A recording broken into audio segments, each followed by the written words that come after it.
Hello, everybody. Welcome to Real Talk Fins Talk, where I'm your host, Steve Malloy, and joining me today, my special guest from Ace Per Head, Curtis. How you doing, Curtis? Thank you for having me on, brother. I appreciate it. I always like to Oh, be here. anytime. You're like part of the family now. You're like almost a regular here. So, just Awesome, just awesome. just make yourself at home, kick your shoes off, and relax, man. Because we're going to All right, I talk got the my Miami shoes off. You Dolphins. can't see me from the waist down. Okay. I was gonna say I thought I'm you were gonna say chilling. I thought you were gonna say I got my pants off. You can't see me from the waist down. Oh, But it's anyway, PG. yeah, this show's PG, man. PG. But no, man, I want to thank you for coming on again and all that good stuff. And I do want to do a little housekeeping. First off, I want to welcome everybody that's in the chat today. Appreciate you all for joining. Please hit that like button as you're coming in the house. If you're new to the channel, wherever platform that you're at, please subscribe. Come over here in the YouTube channel, subscribe, share with your friends, your families, and your neighbors. And I've got to say something about our sponsor, which is Caneswear. They're located at 2655 South University Drive down in South Florida in Davie. And if you need any Miami sports gear, jerseys, hats, they got it all. Just go down there and get your stuff. And if you can't make it down to Caneswear in Davie, Florida, you can always go online. And this includes international Dolphins as well. You can go online to caneswear.com and purchase all your stuff through those means. Give me some of that. Yeah, there we go. So yeah, man, it's been kind of mellow, kind of relaxing actually. The last week. Yeah, I mean for me anyway. As far as Dolphins football goes. So it was kind of relaxing. I got to watch some other games, scout out some other teams and all that. And I gotta make mention of this. A lot of folks were I'm going to talk a little bit about Aaron Rodgers here quickly. A lot of folks are making a lot of comments about him. He's old, he's washed up, he had the Achilles injury and all that. Well, he did start off on the right foot, no pun intended. He didn't start out too well, but each and every game, if you've watched him in this Jets team, they've improved. Oh, yeah. Each and every game, they've improved. Team, man. Yeah, big time. If they can get out of their own way. If they can get out of their own way. Look, they got to work on the penalties and definitely and stepping on their own foot. You're right about that. But anyway, we're not here to talk about the Jets. We're here to talk about the Miami Dolphins. Hey, Hunter, how you doing, brother? I appreciate you joining the show tonight. 4-16 parlay, man. That's some good money. Can I get a loan? What's that? He hit his 4-16. Oh, yeah, I see that. Oh, yeah. Man, Wow. I know who to get my loans from. Absolutely. Can we have your email? No, just kidding, Hunter. Just kidding. So I want to talk a little bit about the Dolphins, and basically, as I said, they had to buy. Hopefully, they recouped, made some improvements, adjustments. I don't know, Curtis. Are the Miami Dolphins ready to face the Colts this week? I gotta play the bad guy. Yeah, I guess maybe. I mean, they struggled to beat the Titans. Colts, I believe, beat the Titans. We struggled to beat the Patriots. We got whooped by the Seattle Seahawks and by the Bills. And then we squeaked by the Jacksonville. This team, sadly, I don't want to. I'm tired of it. Like I did like a podcast, and I'm like, I don't know how much longer I got. I've been doing this since 1978. I don't want to say the team's flawed. I don't want to say we are on the verge of another collapse and rebuild. I don't want. I mean, yeah, I want it in one way because I think Chris Greer is incompetent. But it doesn't. But the reality is, I I've made a lot of calls, man. I talked about NFL in late 2021, moving to pass balance and running the football and A and B gap and the accentuation of the offensive line. It was so clear, but I'm a melon-headed nobody on YouTube. How does Chris Greer and his staff not see these things? How does he double down on receivers and then skimp out on the offensive line where all the winning teams are doing it differently? They're going finding guys in mid-rounds or late first round and getting these cheap kind of deals like you saw with Adams. But we spend a ton. And so I think that we can beat the Titans. Again, we have discipline problems. You're going into a dome. It's loud. We're going to be faster, and that's good. Yeah, I think we can beat them. But I broke the whole thing down to like this. We're 2-3. And I just told you before. Yeah. At Texans, at Green Bay, San Fran at home, and Buffalo on the road. 4 losses, besides miracles. Pats at home is one I think we can win. So you tacked it on to 2-3. It's in 3-7. There's a 10 games. That leaves a 7-game stretch. And that's the key to the season. But you got to go 6-1 over that stretch, or maybe 5-2. But if you go check the NFL's seeding chart and you look at the percentages to make the playoffs, we got a 12% chance to make the playoffs. The Jets, who are behind us, have 55%. There is 6 teams that have triple a percent chance to make the postseason. Is it written in stone? No. But when you got to beat, all right, you got Colts. AZ is dangerous. They push the Bills. They push all the teams. They flop. They're mercurial, but it's not like a slam dunk. The Rams on the road, by then, they're going to be having guys back. You got Stafford. It's their house. That's not easy. Vegas, I think we could beat Vegas, but we struggled last year, and they've beaten the Ravens. There's no slam dunk.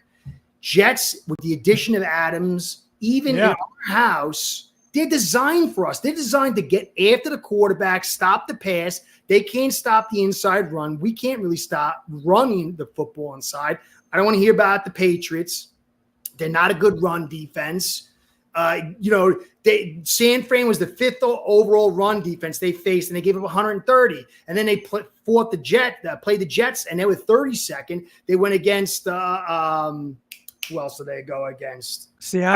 Seattle, which is 19th, and then another team is 24th. And they were 3 safety look defense, and they were missing Peppers, their best run defender, and Duggar. They were gutted, and they had no offense. So. Jets are going to be very tough for us. Cleveland, they're wetting the bed. They're dumping everything. I think we could beat them unless it's a terrible day. But at this time, I think the way that I look at it now, unless they improve in the next 3-4 weeks, I think we have a better. At the beginning of the year, I said we will probably lose to the Cleveland because they're playing in the cold in their house. But now I would say it's 50-50 right now for me. Yeah, depending on I think the weather will determine it. They got guys that can get after us and stuff like that, and you got to worry about injuries, but they're going to struggle to put points on. And to me, like if you look at the teams that we struggle against, it's certain kind of defenses, but it's offenses that can put on points because we struggle with points. Yeah. So that's one of our problems. And then you got Jets week 18 in their house. So out of those 7 games, 2 at the Jets going to be very, very tough, and LA on the road. And then you got to hope that you got to beat the Colts, AZ, Vegas, and Cleveland. And then if you don't go 6-1, then you don't get 10 wins. Right. So 5-2 puts you to 9 wins, and I don't think that's going to be enough. Yeah, Steelers, no, I don't either. Steelers, we don't play for tiebreakers. Chargers, we don't play for tiebreakers. And Bengals, only tiebreakers that we deal with that are in that thing is going to be the Colts and the Jets. Yeah. So let me ask you this. I know there's been a lot of talk. Sorry for being like Mr. Negative Nelly, but no. That's okay. That's okay. I mean, this show's called Real Talk, Vince Talk for a reason, and that's because we talk real talk. We break it. We're honest. We give us our honest takes. Sometimes it's factual, sometimes it's just our opinions, but we're given what we feel, how we see it. So, let me ask you this, Curtis. Again, there's been talk about, I know there's some fans are on the side of, well, no, we need to blow it up right now. And then there's some that say, no, we don't need to blow it up. We need to just let it play out, So, in your opinion, I'm all in and blowing the thing up. Are you really? Are you with him at this point in time? If we had a real owner that understood, he would do it, because your ammo that you can get rid of next year is going to be worth less. The NFL right now is about stopping the inside run because it's pass balanced on defense, and it's about having a quality offensive line, especially in the interiors, to run the football, because everybody's playing pass defense and light looks. If you have struggled to do that, you're not in the arms race. Like the Jets are a good team, but you can run inside on them. Their defense is not built for this arms race. It's built for the fun ball, the last cycle.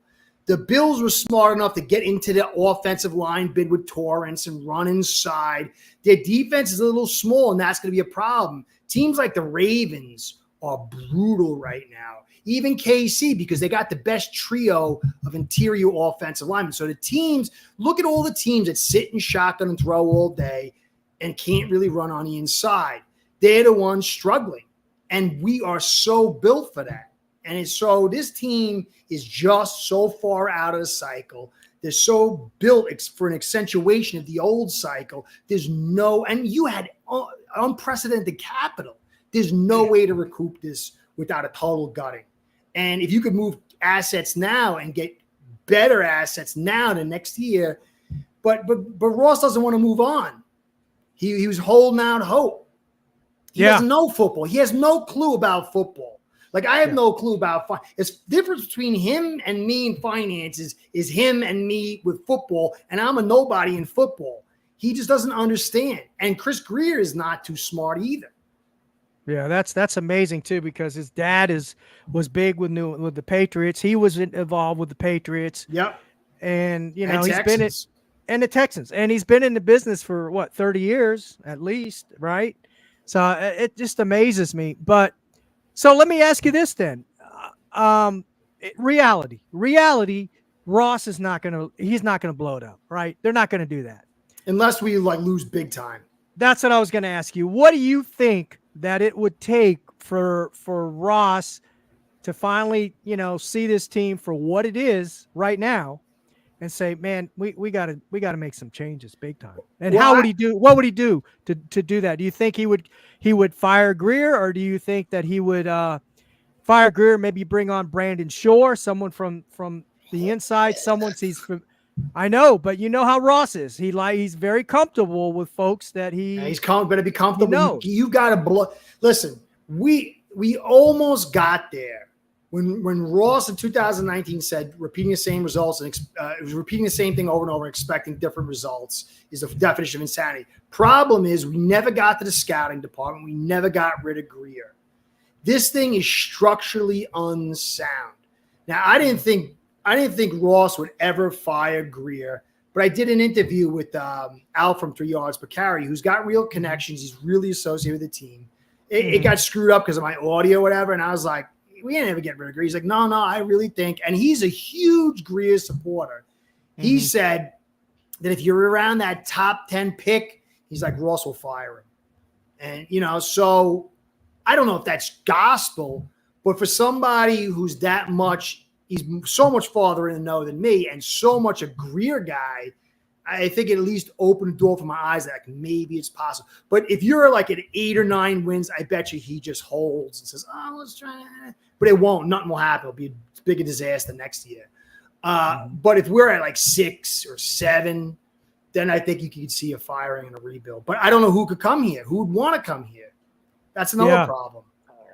Yeah, that's a good point. And that's another reason why I think he would hire somebody from within, somebody that's in the organization already. Bad move. Bad move. But like you said, who would want to come here, right? Well, it depends. Look, you have to understand. So, like, let's say, magically I have a couple $1 billion. I'm 84 years old and my name's Stephen Ross. And I love my team. Stephen Ross loves the Dolphins. He truly does. Like, Sure. I was like, I always believed it, and then I didn't. And then I went to the home game and I met some people that met him and knew him. And the stories they told me was like touching. It made me angry that this guy is so hard-headed that he doesn't see how to do things. So he really loves the Dolphins. So what he could do is say, hey, look, put it out on the wire. I'll contractually put in there that I am not allowed to interfere. I'm totally hands off. That the GM contractually through the contract has total control. And if I interfere, they have the right to go to the media and they have the right to take all their money for the entire contract. I am divorcing myself totally of football operations. I want to get a guy that truly knows football. He could fire anybody but me. He'll be in total charge to reset the culture, starting with the staff, starting with anybody. And, keep Shore. Shore's really good at contracts, but he's not the guy who's going to tell me what to do. It's not that he tries to do this thing where it's like a business model where everybody interacts and has equal, and that does not work in football. It'd be like if I go to war, look at the difference in the Allies versus the Axis. Allies did battle and they had friction, but they eventually set one person in charge. Where Axis, they didn't communicate, and that's why they lost. You need one guy to make all the decisions, and he's wise enough to listen and have it enter into his thinking process, but ultimately he makes the final say, and it's not the owner. Yeah. No, I agree. 100%. And I had a show dedicated to, or not totally dedicated, but I had a show about when Stephen Ross, he moved down to South Florida in the West Palm Beach area. So he's nearer to the team. And I didn't know if that was going to be a good thing or a bad thing. I kind of thought it was going to be a good thing. I thought he was going to hold Chris Greer and Mike McDaniel to the fire. But as it turned out, he did just the opposite. He gave Mike McDaniel an extension contract, and then Waddle. And now Waddle, I get that. But then Tyreek Hill and then Ramsey. And then you're like, what are you doing? Because he doesn't understand. No, I agree. He's kind of like a casual fan, and so he doesn't understand football at all. He has but neither does Chris Greer, because Chris Greer is the guy who kept Eichenberg and Jackson on the squad. He's the guy who paid 2 top picks for Eichenberg when Creed Humphreys was out there and Cosme was out there. He's the guy who gave Jackson all that money to be right tackle when he's not worth it.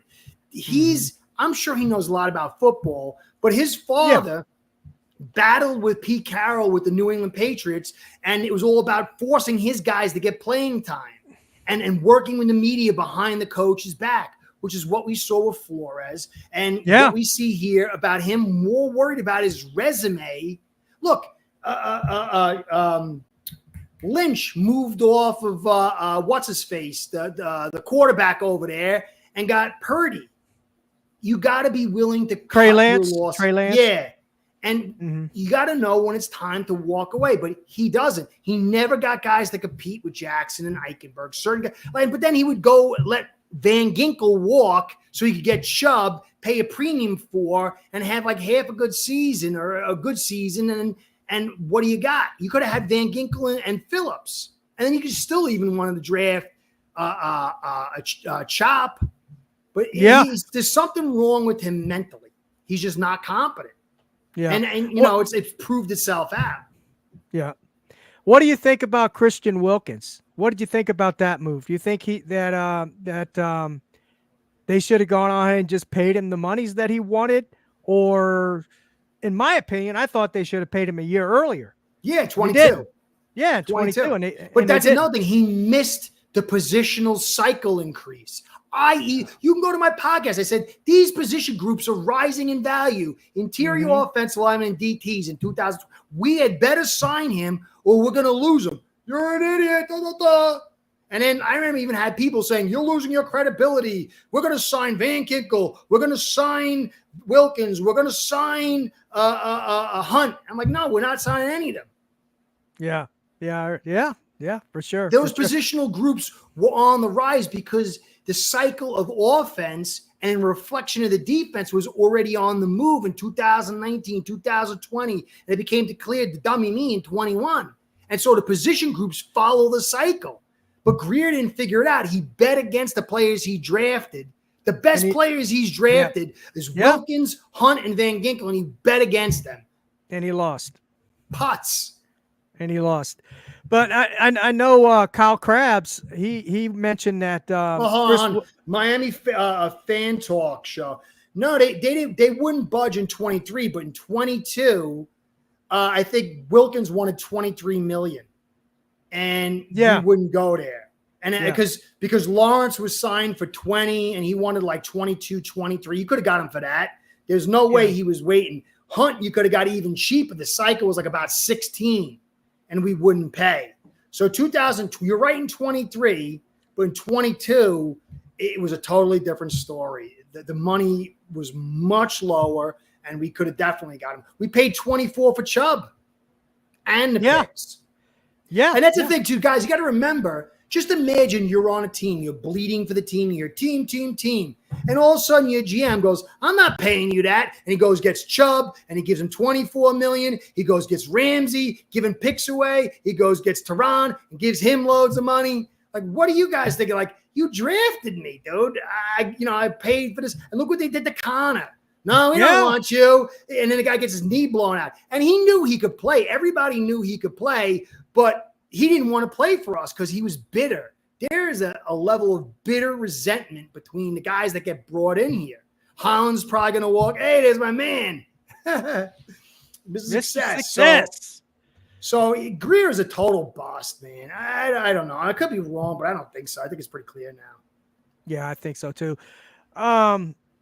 Now, Kyle Krabs, he was now I didn't hear this personally, but somebody was telling me, he said, or I read it somewhere, I don't remember, but he said that Wilkins really hasn't been missed because Calais Campbell has been filling in really well, and Zeeler, he felt, I guess, is the one possibly made Wilkins better.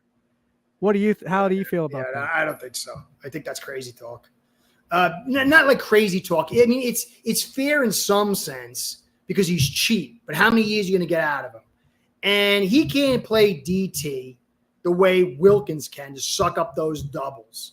And you notice that our run game is breaking down with these big runs. And we got to jam more guys in the box. Remember last year, we didn't jam guys in the box. We played 4 guys with 2 high linebackers, and we had a better run game. Now you've got Campbell in there and Sealer, but the boxes are always jammed. We're blitzing. The leverage is compressed. Go watch except for this week, the last week we played the Patriots. But every other team we play, the defense plays 4 guys, deep, wide leverage, and we're jamming the box totally. And we're still not getting the same production. Sealer's a good player, but Wilkins is that 2-eye interior guy that lets Sealer be out in that 3 technique over the guard, between the guard and the tackle. And that's where he's meant to be. What's his face? The guy from Detroit. I'm getting senile over here. What's his name? The big, huge guy that was with us. And the DT.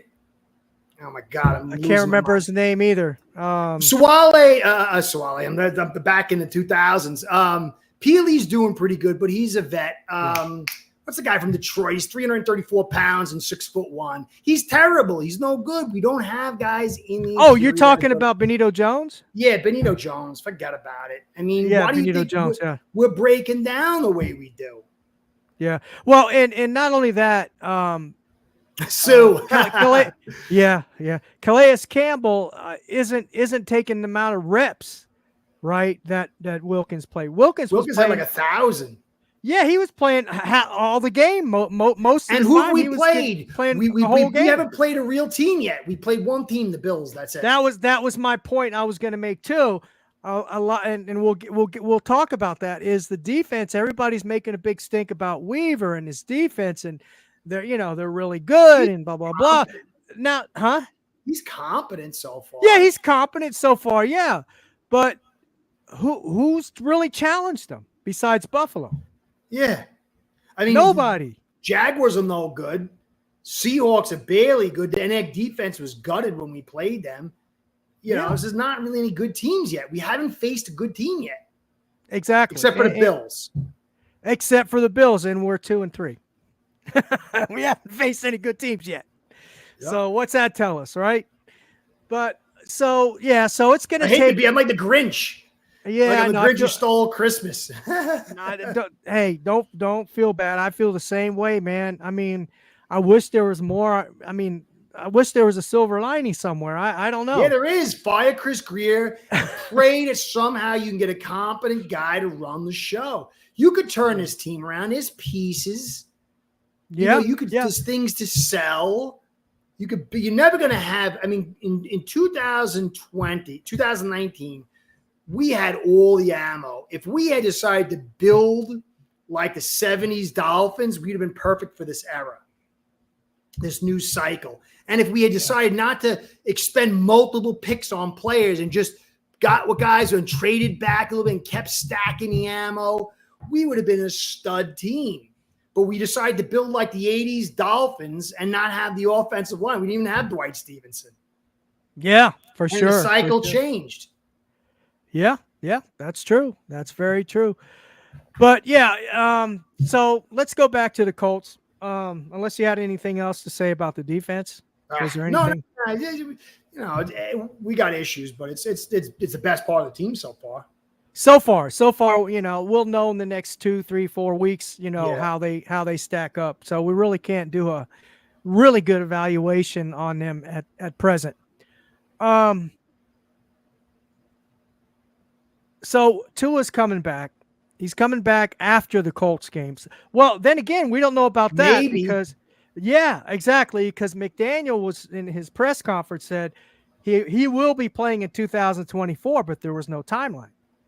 So, hey, what do you think that maybe if we lose to the Colts, let's say we lose to the Colts, it's over. Well, I know you said it's over. Personally, I don't think it's going to be over yet. But no, not technically. No. Yeah, technically, I don't think in it's my heart of hearts. Yeah, I hear you. But if we lose to the Colts, right? I believe Tua will be playing the Cardinals. If we lose to the Colts, they'll have him come in and play against the Cardinals. If we win with Huntley, I think they'll hold off until a game or two after, depending. Well, that probably that Buffalo yeah, game. After the maybe the Vegas game or something. I think the Vegas game is after that, or no? What's the? No, it's the Colts, Cardinals, and then Buffalo. Colts, Cardinals. Oh, then Buffalo, yeah. Yeah. And what's after Buffalo? That's a good question. I have I can't remember. It's not the Rams. Is it the Rams? No. Let's see. Let me look at the schedule real quick. I have it right here. Or is it Texans? I can't remember. I'm getting senile, I think. No, you're not getting senile, man. That's you got a lot going on. Let's see. Good note, Sea Devil. If I can find, here we go. So, yeah, after the bye, they come back and they play the Colts. They play the Cardinals, then the Bills, and then LA. Yes, then LA. Oh, that's brutal. Woo! Because they got so if Tua comes back, he's going to be rusty against Arizona. Then he's going to have to go to Buffalo, and then he's going to have to go to the Rams. And you remember how it's hard. It's a very hard spot to insert him. Yeah, because remember what happened year before last when he came back and played Pittsburgh. He was rusty big time. After his concussion, he came back in. Yeah. He was very rusty. So, yeah, man, it's Just think about this. If we go 2-4, yeah, if we go 2-4, we lose to the Colts. We're 2-4, and then I'd rather be 3-3 than 2-4 if Tua's going to play. You know? The Bills beating the Jets really stuck it to us though, because there's no real option for us to get the AFC East crown. So we got to fight in the scrum of the wild card. You know, and I don't know. I'm wondering, is McDaniel and Greer just hey, let's try to get at least 8 or 9 wins so we don't get canned. I don't really see any real options for us to make the postseason unless we can get 9 somehow and get into the postseason. But I think that's going to be very tough. This week's big. Jets got to beat the Steelers, or the Steelers got to beat the Jets. Yeah. And then we've got to beat the Colts. Exactly. Yeah, it's going to be a tough road, man. I mean, 3-3, that's looking good if Tua comes back and plays against the Cardinals, but 2-4, man, that's going to put a lot of pressure on him after coming back from a concussion and not playing. Uh-huh. Then the Bills and the Rams. And then the Bills and the Rams on the road. That's tough stretch, man. So yeah, the next 3 games are going to be very critical for the Miami Dolphins. Huge. You know, I think it's going to make us or break us. I really do. I really think that way. But I know people are expecting Tua to come back and to save the season. You know, I mean, he definitely makes things better. Don't get me wrong. Definitely makes it better. Makes it better. But that's a terrible position to be in. 2-4. Can you imagine coming back 2-4? You know, and then you got to play on the road. Oh no, you play the Cardinals. Then you play. It'd be one thing if we were 2-4. I mean, look at the Jets. They're 2-4, but you feel some life to them. You could feel something. Yeah. They're a bag of zombies. And that's the reason why I say the next 3 games are going to be very critical. Because right now we're thinking, oh man, I don't know if this team can win next week. You know, now if you would have asked me this at the beginning of the year, I had this game a win. Yeah, me too. This was a win. You know, but now I'm like, man, I don't know, man. This is another 50-50 game for me. I had 4 50-50 games, 4 or 5 50-50 games. I don't remember where I said it can go either way. Now it's 7 or 8. Yep. You know, and we've already lost 2 of them and won 1. So our lost 3 and won 1. I don't remember, but anyway, you get my point. Yeah, it's going to be tough, man. It's going to be tough going. I just think that you have to kind of look at it in 2 paths. You know, we all want our team to win a Super Bowl this year. But the most important thing is some people say, well, you got to have consistency. Well, if you have consistency of something that's wrong, you're not going anywhere. It's having good consistency. And so, if we tank and have a bad season, it's going to suck, but maybe it gets us to the right spot. Maybe not, but maybe if we somehow make the playoffs, maybe there's a chance there. You just got to let it play out. But ultimately, yeah, this is just, I don't see how anybody can view this vision as the correct vision. We're 3 years in and we're sinking, and we're struggling halfway through last year too. Yeah, for sure. I mean, the first year, everybody was high and mighty. We're like, oh man, this roster is awesome, man. Look at this, best roster in football. Then the second year, you're like, oh man, look what they did at the end of the year. Then the second year, you're like, oh man, they did it again at the end of the year. Now we're doing it at the beginning of the year. Yep. That's a sign. That's a telltale sign of something in the interior, in the construction, in the foundation is wacky. Exactly. And I was talking to my son about this a couple weeks ago. He and I were talking on the phone, and he was saying, I just don't understand these Dolphins. He says, how can they be so good, last year, right? They were a good team last year. And then all of a sudden this year, they're like, and he says, there's something.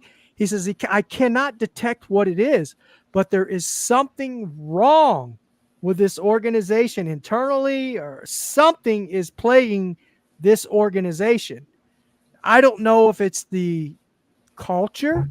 Has Mike McDaniel, has he lost the locker room? Or are the fans just fed up with all his joking around and all that kind of stuff, with the team joking around when they're losing, they're on the sideline, laughing and not showing a lot of emotion? What is it? Well, just think about it this way. You got 2 first-round picks in Waddle. You got a first round and was a third round or something in Hill. You paid some picks for Ramsey. You paid a bunch of picks for Chubb. You got a second and third in Eichenberg. And just think of all those picks, the 6th and 7th round picks. You bring a guy in, the guy would disappear. You can't waste all that ammo. I mean, you've got too much ammo on individual players, and most of them aren't even reaching what they're supposed to. It's very hard to draft guys. You can't have less ammo because it's a shotgun. You have to have a shotgun and just spray, and hopefully you get a decent percentage. The more picks, the more opportunities. And we look at our roster. I mean, there's so many guys that are free agents. They're not developed here. How many drafts?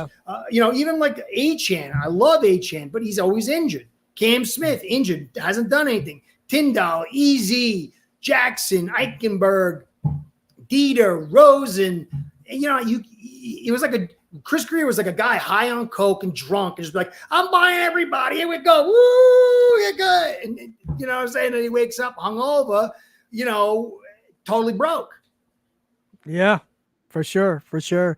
And that's a good point you bring up about the draft picks and having ammo and all that kind of stuff. If we start sustaining injuries, which we are, I mean, there's, no team in the NFL doesn't sustain injuries throughout the year, especially as it progresses. We don't have any depth. Nothing. Especially and I just on the line. Cotton, Cotton and Meyer. Woo! Yeah. But that just kind of shot through my mind just a second ago. I'm thinking, wait a minute, if we're talking about maybe making a playoff run, how are we going to do that with no depth? One bad injury. Yeah. Sealer, Tehran. Forget it, man. We're finished. So yeah. Or even Hill, if Hill gets injured, or Waddle. I mean, everything is so finicky and tied together, so thin. Yeah, exactly. And Hill was hurt. Yeah, Ramsey, Fuller. Yeah. Well, Fuller's been hurt already. Yeah. Ramsey got hurt last year. He was hurt throughout training camp. Tehran's always dinged. Yeah, Tehran's always dinged. Poyer's injured. Holland's injured, but we don't even know if he's going to play this week yet. I know there was a 4 or 5 of the players weren't participating in any practice at all. I think Achane was wearing a red jersey, so limited contact.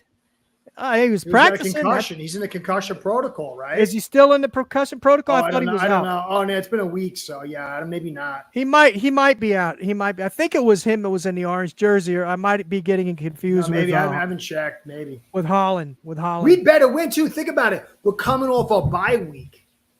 Yeah, we gotta win. Yeah, that's what I'm saying. The next 3 games are going to be very, very critical. I think it's going to make or break the season. And if we go 2-4, I don't think it's over yet. Maybe that's my Dolphin homerism. I don't know, but it's not going to look too good at all. I've been to this rodeo so many times, just like you, but I just reached a point of like, I got to be honest, man. I tell you, I always keep saying this story. I remember I was like, it was 1995, and I went to live in Florida. And there was an old guy who ran a pizza place, and he used to know the Dolphins. He used to live in Miami, and it was the year Shula was buying all the free agents, Armstrong. I'm like, we're going to do it this year. Look at all these guys. He's like, nah. I'm like, what are you talking about? He's like, listen, when you've done it as long as I have, you know the roster. You know when it's not good enough. It ain't going to happen. I'm like, oh, you're crazy. And it wasn't. It's like that always stuck. And it was like after the Ravens loss in like 2009 in the playoffs, that's when I just said, you know what? I've been living a freaking fantasy for so long. I can't do it no more, man. My heart can't take it anymore. I just can't do it. I'm like, I'd rather just be like honest. Yeah. Or be like me, just kind of, expect the worst and hope for the best. Yeah. That's what I've been doing lately, just expecting the worst and hoping for the best. But they do play the Colts this week. I think Anthony Richardson, from what I understand, will be playing. We haven't determined whether, I don't know, maybe somebody in the chat knows if Kelly, the center, is going to be playing or not. So that it should be interesting. I got to start watching the film. I'm going to start watching the film on it tonight. Yeah. Their running back, Jacobs, right? No, Taylor, right? Taylor. I don't know why I got him confused with the old New York Giants. I can't remember Benito Jones's name. Don't worry about it. The sky is falling. Yeah, for sure. So let me just go over some of the comparisons of what we got. Now, this isn't the gospel. This is just how they compare. And, a lot of this is you gotta look, there's more context to this than just what appears here in the stat sheet here. But the Dolphins, let's start off with their offense and the Colts offense. Total offense, Miami's ranked 23rd. Colts are ranked 13th. Good for you, Miss Fins. Oh, Miss Fins, how you doing? Go for it, sister. Yeah, for sure. Make sure everybody that's a Doll fan in the chat, make sure you check out Miss Fins. She has a great show every morning. Really good content. So that now we have passing offense. Miami is 26th. Colts are 15th. Some of that's with Flacco. Yeah. So it's hard to really parse that. Exactly. Rushing offense. Miami's 18. Colts are 17. Scoring offense. Wow, this is really, really, really unbelievable. Miami is ranked 32. 12.0 points a game. Crazy. That is crazy. Colts are no better. Well, they are a little better. 16th. They're way better. 16th. Yeah. They're averaging 23 points a game. If they put 23 points on, they'll win. Yeah. I think you're right. Sacks allowed. Miami's allowed 19 sacks in 5 games. Is it 5 games? Yeah, 5 games. They've only allowed 6. Colts have only allowed 6. Yep. See, that's the thing. Down. Oh, wait. Stop. I said I was going to go ahead. You know what Nelson's going to do? Nelson and I forget the guy's name next to him, the tackle. And I don't know if they're going to have their center. He might be out, but they're going to be able to move guys. Nelson is a beast. He's just reaching his prime. And if they get some run game going, it's going to be a big problem. Big problem. Yeah, because, that we love to run that light look. And you don't have Phillips, so it means Chop. He can't stop the run. Ogba's like, okay. You got Campbell, but he's have to try to play a little outside and seal it. I just think. Who's going to set the edge?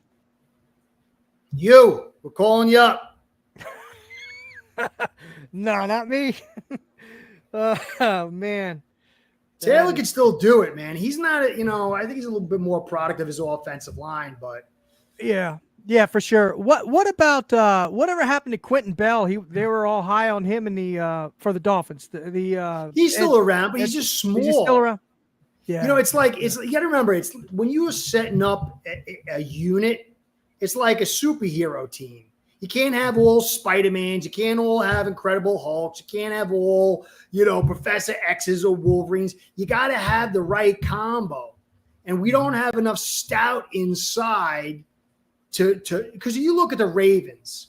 Mm-hmm. The Ravens have the perfect build for what we like to do. And what do they have? They got Pierce in there, 6', 350. They got Jones in there, 6'4", 340 or whatever, 330. Those guys set the center So you're going to have your light guys behind him. You can play those light defenses. We don't have it. Benito, Peely, even Sealer or Campbell, they can't cut it to that level. And so you always have to then overcompensate. And so, guys, if you had a Pierce and a Jones, a Bell could do better. Brooks, who has struggles to get off blocks. These linebackers are finding linemen in the face way too often. Yeah. For sure. And they're hitting the wrong gaps. Yeah.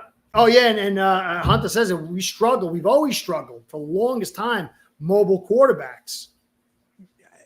Yeah, and Richardson's because then you're going to have to keep a spy, and then the spy is not going to be really involved. And then so you're going to have to run your 4, and then you might have to bring an extra blitzer. So that's 5 with the spy. So you're going to have 6 guys that are probably being occupied by a quality offensive line. And that strips the secondary, and then you can put more receivers and routes. And then if you don't get to him and hold you contain, he breaks free. It's a lot of issues involved. That's a good one, Hunt. I thought about it, but I didn't put it into play until you said that. Yeah. So where was I? Let's see. Oh, scoring offense. Sacks allowed. We got that. Third down offense. So Miami's ranked 29, not doing so well in third down offense. Not as bad as their points, though. Yeah, that's positive. Yeah, that's positive. That's a silver lining. Yeah. Colts are 8th. They're ranked 8th. Yeah, because they can. You know what it is? Look, I'm sorry, Steve. I got to keep going with it. Listen, an offense that gets off schedule in this modern NFL is screwed. That's why pass balance is so critical. You've got to be roughly on schedule by second down.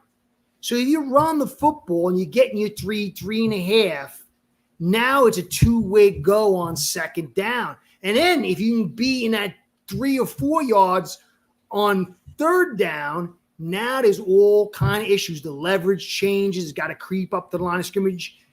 You got to stay on schedule. We're never on schedule. It's a big run and then a bunch of negatives or a 0.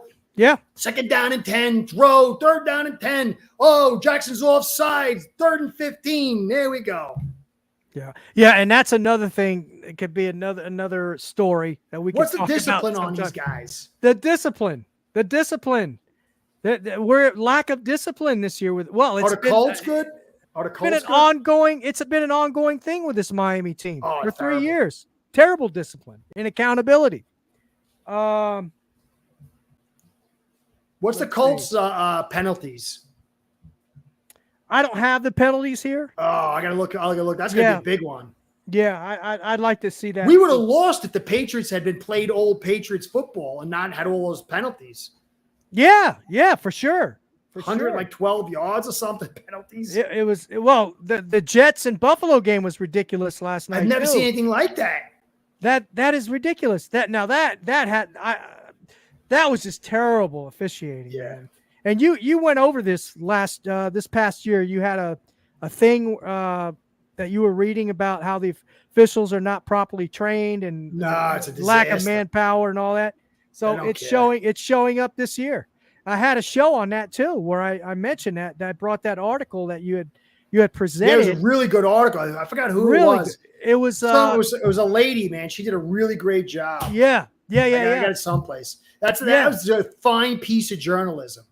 Very good. It was very good. What I can't remember what was it, SI or was it I think it was in the Athletic.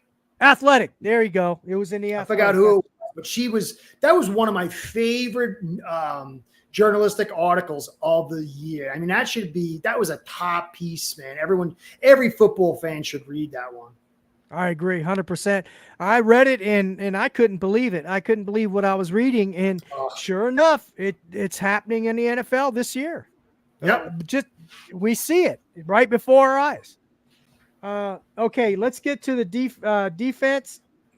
All right. Total defense for Miami, they're 5th. Nice. Again, let's keep this in perspective, though. Yeah, who have they played? What is the competition? Colts ranked 30th. They're ranked 30th. Passing defense. Go ahead. They rank number 1. Sea Devil says they rank number 1 in discipline. Do they really? For whom the bells tolls, Wow. time marches on. Wow. All right, is the DT? I forgot who he was that they signed. He was supposedly out. I think he's going to be back this week. He's a big difference. He'll help them out a lot. I think he's going to be back this week. I can't remember his name. I think he's the guy from San Fran. What's his name? Oh, I think I'm getting senile. Tell you the truth. I used to remember everything, man. Is it Armstead? Oh, I got to kill a bug. Hold on. No, I don't think it's not Armstead, is it? All right. It's dead. No, was it Armstead? Maybe. Man, maybe it's him. I don't remember. Maybe somebody in the chat can help us out on the. Yeah, I think it's Tarek. Yeah, I think it is. I think that's him. Armstead. Yeah. Yeah, he's gonna be a big. He's a big piece for them. So their passing defense is ranked 26th. Miami is ranked 3rd. Rushing defense, Miami is ranked 18th. Better than what I thought. Now their rushing defense is ranked 31st. Yeah, we got to run the football. But I don't think it's going to be a clear linear thing. Like I said, that DT will help out, and I don't think if you look at the Patriots, they played a crunch box where they had everybody jammed up in a box, and they were playing like sometimes 3 and 4 guys, and they still couldn't cut it. They have a very small defense. So I think. And also, I think part of the thing was that they couldn't score. I think the Indianapolis Colts are going to score more. How can they not? But they're going to – you notice that when the Patriots were scoring, we looked like it was the end of the world. Yeah. We have a hard time keeping pace with teams that can put points on. And so I think it starts getting us discombobulated.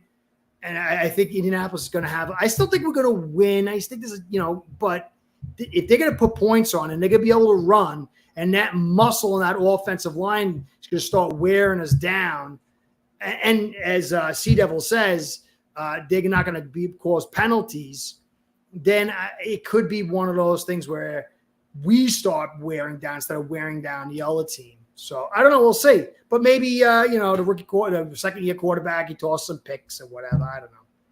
Yeah, that's true. And here's the key too. Is McDaniel going to continue to piggyback off what he did last week or 2 weeks ago against the Patriots? Is he going to run that ball 35, 45? Try. I don't think he's going to get the same results.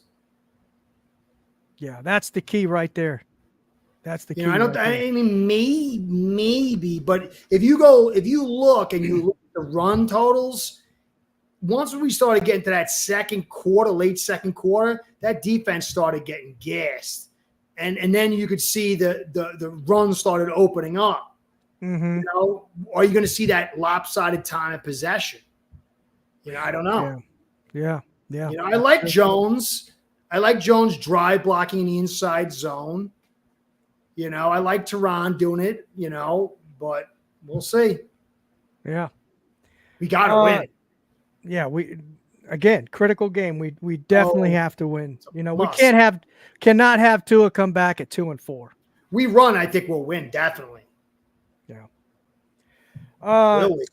Scoring defense. They're ranked 18th. We're ranked 17th, so about even. They average 23.2 on the scoring defense, and we are 22.6. So sacks. We're 26th in sacks. They're 23rd. 23rd. They have 3 more sacks than us. They have 12. We have 9. Third down defense. Miami's number 1. That's good. We're number 1. And the Colts are 28. Takeaways. No excuse for our offense, then. We should do it. Absolutely. Takeaways. Here's a good one. We're ranked 24th. They're 9th. I don't like that. If they're good at takeaways, they can run the football and they're disciplined. That's not a happy times. I still think we can win. Thank you, Miss Fins. Exactly. Giveaways. We are ranked tied for 7th. Nice. And they're tied for 17th. There you go. So I think probably less with Flacco. I think that what's his face? I can't remember his name. Richardson. Yeah, I think he's a little bit sloppy. Yeah, and remember he was hurt most of last year. He's been hurt this year, so really he's still a rookie. He's still a rookie, right? Very true. Very true. Very, very true. So there goes it. That's the game comparisons for Sunday.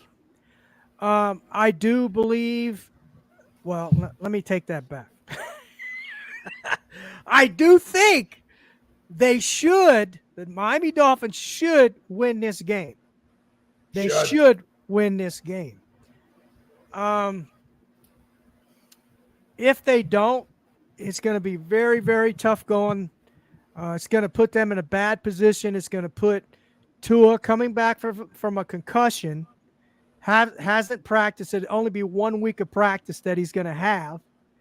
And it's not going to be and we know it's just a fact that under pressure, he doesn't do well under pressure.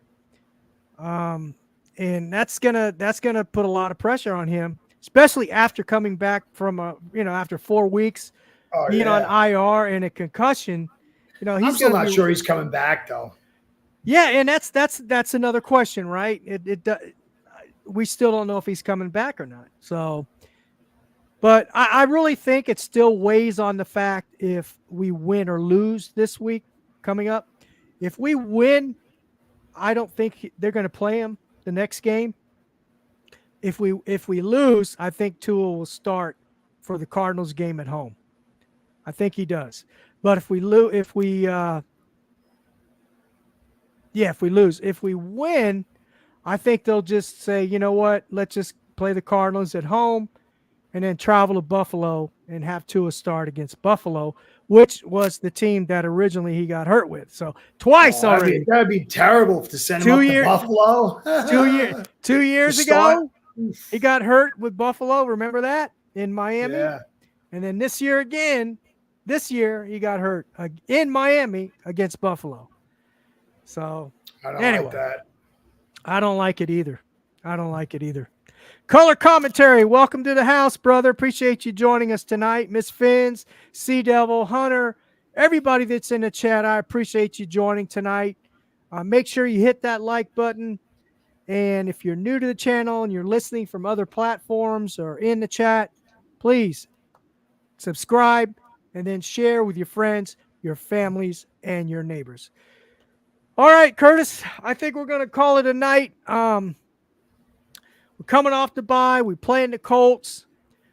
I think we should win. I know you believe we could win. So we'll see. Yeah, I'm gonna start digging into the Colts film to see. I hope. I'm tired of losing, man. Getting PTSD. Getting PTSD over this. Me too. It's like we're battered Fins fan is what we are. Yeah, I'm like an abused spouse. Abused spouse. Exactly. So Curtis, where can everybody find you and what you got going on in your channel? Well, I'm learning how to pitch myself. You can find me at Ace Per Head on YouTube or Curtis at Fins News 1 on the Twitter thing. That's it for now. I got to learn how to be more out there and stuff. But that's where you can find me. YouTube, Ace Per Head, and then Curtis at Fins News 1. See what an amazing salesman. I'm like Ringling Brothers and Bonham and Bailey Circus over here. So that's it. Right. That's where I'm at. All right, and with you, great. And I'm on a Steve Malloy show every once in a while too. You can find absolutely, me there. Man. You're part of the family now, man. You're part of the family, and I hope to have you on more often, man. I appreciate you coming on. You got a lot of good football knowledge and big mouth. I learn, and I hope folks in the chat, out there, the audience are learning as well. So we appreciate you, Curtis. All right, guys, ladies and gentlemen, I appreciate you all joining the show tonight. God bless, and Dolphins #1.